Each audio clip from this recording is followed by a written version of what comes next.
आज हम बात करेंगे चाणक्य के बारे में, जिनकी नीतियों का तोड़ निकालना असंभव था, जिनकी नीतियों का इस्तेमाल करके चंद्रगुप्त मौर्य ने पूरे भारतवर्ष पर राज किया।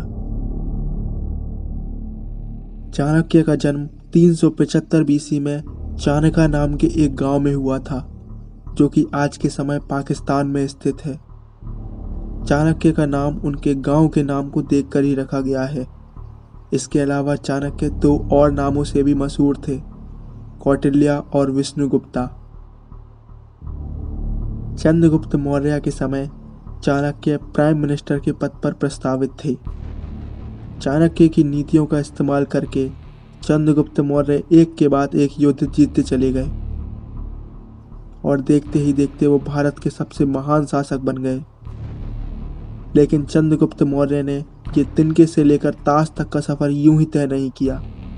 इसमें चाणक्य का एक बहुत अहम योगदान है। तो आइए समझते हैं कि कैसे चाणक्य ने चंद्रगुप्त मौर्य को भारत का सबसे महान शासक बना दिया। प्राचीन भारत में तक्षशिला नाम की एक जगह को शिक्षा का प्रमुख केंद्र माना जाता था, क्योंकि यहाँ का विश्वविद्यालय विश्व के प्राचीनतम विश्वविद्यालयों में से एक था और चाणक्य यहाँ पर एक आचार्य थे। चाणक्य वेदों और राजनीति के बहुत बड़े ज्ञानी थे।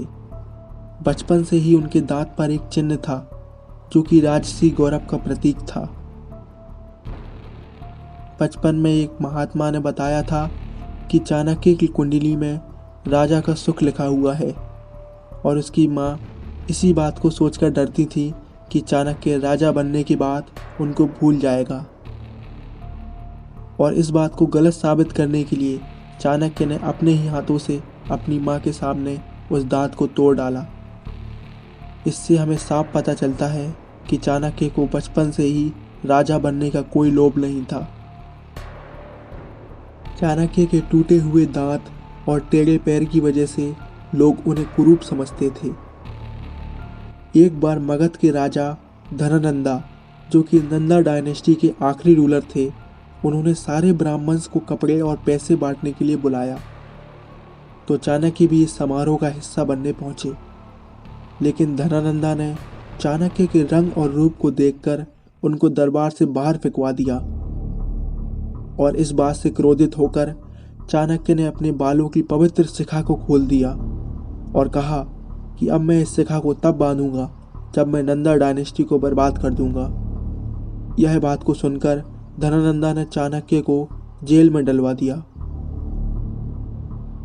सबसे पहले चाणक्य ने धनानंदा के बेटे पवत्ता को अपना मित्र बनाया और उसको समझाया कि वो उसके पिता से उनकी राजगद्दी छीनने में उसकी मदद करेगा। पवत्ता ने लालच में आकर चाणक्य को एक सिग्नेट रिंग दे दिया, जिसकी मदद से चाणक्य महल के बाहर निकल गया। महल से बाहर निकलने के बाद चाणक्य उस इंसान की खोज में निकल पड़ा जो कि नंदा डायनेस्टी को समाप्त करने की क्षमता रखता हो।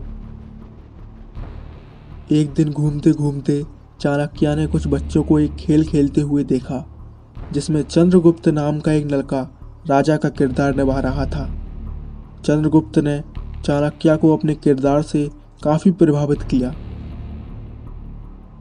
चंद्रगुप्त का जन्म भी एक राज परिवार में ही हुआ था, लेकिन एक आदमी ने उनके पिता की हत्या कर दी और उनसे उनका सब कुछ छीन लिया।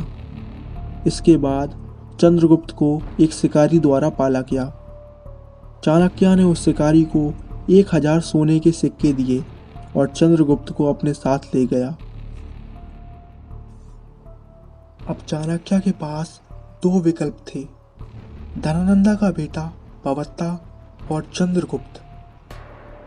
तो यह पता करने के लिए कि दोनों में से कौन ज़्यादा सक्षम है, चाणक्य ने दोनों को एक तावीज़ दिया और बोला कि ऊन के धागे की मदद से इस तावीज़ को अपने अपने गले पर पहन लो।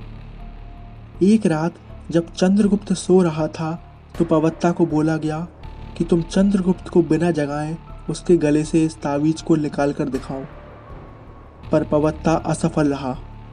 जबकि जब चंद्रगुप्त से ऐसा करने के लिए बोला गया तो चंद्रगुप्त ने पवत्ता का गला काट दिया और तावीज़ निकालकर चाणक्य को दे दी।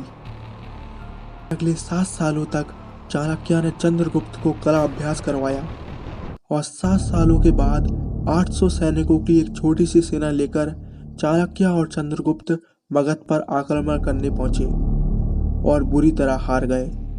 पर किसी तरह चाणक्य और चंद्रगुप्त अपनी जान बचाकर वहां से भाग निकले।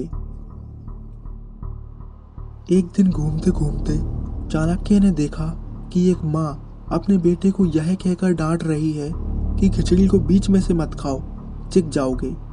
पहले तुम्हें खिचड़ी को किनारे किनारे से ठंडा करके खाना चाहिए।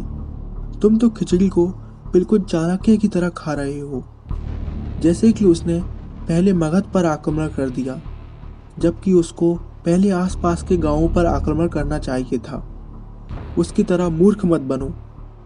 यह सुनकर चाणक्य और चंद्रगुप्त को अपनी गलती का एहसास हुआ और फिर अगले कई सालों तक उन्होंने एक नई सेना बनाई और धीरे धीरे आसपास के गांवों पर आक्रमण करना शुरू किया और अगले कई सालों में उन्होंने कई गांवों पर कब्जा कर लिया और अंत में जाकर उन्होंने नंदा डायनेस्टी को भी उखाड़ फेंका।